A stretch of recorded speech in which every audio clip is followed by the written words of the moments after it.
នាពេលថ្មីនេះបន្ទាប់ពីការប៉ះទង្គិចនៅតំបន់ប្រាសាទព្រះវិហារហើយបណ្ដាលឲ្យទាហានម្នាក់បាត់បង់ជីវិតមកការចេញសេចក្តីប្រកាសពីរដ្ឋាភិបាលកម្ពុជាបានបង្ហាញថានាយករដ្ឋមន្ត្រីសម្ដេចធិបតីហ៊ុនម៉ាណែតបានសម្រេចយករឿងនេះទៅដោះស្រាយតាមច្បាប់អន្តរជាតិដោយរៀបចំដាក់បណ្ដឹងទៅកាន់តុលាការយុត្តិធម៌អន្តរជាតិឬ ICC ដើម្បីស្វែងរកយុត្តិធម៌ចំពោះអំពើហិង្សាដែលបានកើតឡើងលើទាហានខ្មែរដែលកំពុងធ្វើការការពារដែនដីទោះបីជាភាគីថៃមិនបានឆ្លើយតបយល់ព្រមចូលរួមក្នុងដំណើរការជំនុំជម្រះនោះក៏ដោយក៏កម្ពុជាបានបង្ហាញភាពមុតមមក្នុងការចាត់ចែងការតាមរបៀបសន្តិភាពនិងតាមច្បាប់អន្តរជាតិដោយសង្ឃឹមថាការអះអាងត្រឹមត្រូវនឹងស្តាងអាចនឹងជួយកុំឲ្យមានបញ្ហាឡើងវិញនៅព្រំដែននៅពេលតែមួយផងនោះភាគីថៃវិញបានចេញសេចក្តីថ្លែងការណ៍ថាពួកគេចង់ដោះស្រាយវិវាទនេះតាមរបៀបសន្តិភាពដោយស្នើឲ្យមានការចរចារវាងគណៈកម្មការព្រំដែនរួមយបដោយយោងទៅតាមក្រសួងការបរទេសបានបញ្ជាក់ថាកិច្ចប្រជុំព្រំដែនរួមរវាងកម្ពុជានិងថៃនឹងត្រូវប្រារព្ធឡើងនៅថ្ងៃទី14ខែមិថុនាឆ្នាំ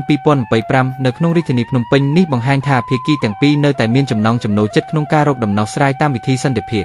បើទោះបីជានីតិកម្មពិតនៅតុលាការអេកេមិនទាន់ចាប់ផ្ដើមក៏ដោយកម្ពុជាបានបង្ហាញចំហបោះក្បាយថា